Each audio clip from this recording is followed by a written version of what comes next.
Ladies and gentlemen, Renuka ಸ್ವಾಮಿ ಕೊಲೆ ಆರೋಪಿ ದರ್ಶನ್ ವಿರುದ್ಧ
ಸುಪ್ರೀಂ ಕೋರ್ಟ್ ಆರೋಪಿಗಳು ಸಾಕ್ಷಿಗಳ ಮೇಲೆ ಪ್ರಭಾವ ಬೀರಬಹುದು ಅನ್ನುವಂತಹ ಸಂಶಯದ ಮೇರೆಗೆ ನಟ ದರ್ಶನ್ ಜಾಮೀನನ್ನ ರದ್ದುಗೊಳಿಸಿದೆ.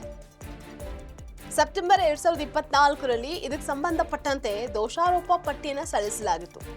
ಪ್ರಸ್ತುತ ಪ್ರಕರಣದ ವಿಚಾರಣೆ ನಡೀತಾ ಇದೆ. ನ್ಯಾಯಾಲಯ ತನಿಖೆಯ ಪ್ರಗತಿಯ ಮೇಲ್ವಿಚಾರಣೆಯನ್ನು ನಡೆಸ್ತಾ ಇದೆ. ಈ ಹಿಂದೆ ಜಾಮೀನು ಪಡೆದಿದ್ರು.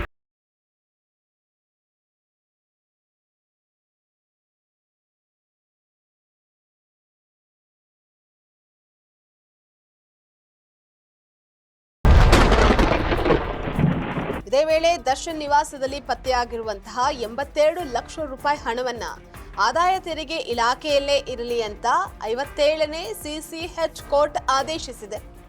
ತನಿಖೆ ವೇಳೆ ಕಾಮಾಕ್ಷಿಪಾಳ್ಯ ಪೊಲೀಸರು ದರ್ಶನ್ ಹಾಗೆ ಪ್ರದೋಷ್ ಮನೆಯಲ್ಲಿ ಪತ್ತೆಯಾದಂತಹ ಹಣವನ್ನ ವಶಕ್ಕೆ ಪಡೆದುಕೊಂಡು ಆದಾಯ ತೆರಿಗೆ ಇಲಾಖೆ ವಶಕ್ಕೆ ನೀಡಿದ್ದಾರೆ. ಇದರ ಬಗ್ಗೆ ತನಿಖೆಯನ್ನು ನಡೆಸಿದಂತಹ ಐಟಿ ಇಲಾಖೆ ಸ್ಪಷ್ಟ ಮಾಹಿತಿಯನ್ನ ನೀಡಿಲ್ಲ. ಆದರೆ 82 ಲಕ್ಷ ರೂಪಾಯಿ ಹಣ ವಾಪಸ್ ನೀಡುವಂತೆ ದರ್ಶನ್ ಕೋರ್ಟ್ಗೆ ಮನವಿಯನ್ನ ಮಾಡಿದ್ದಾರೆ.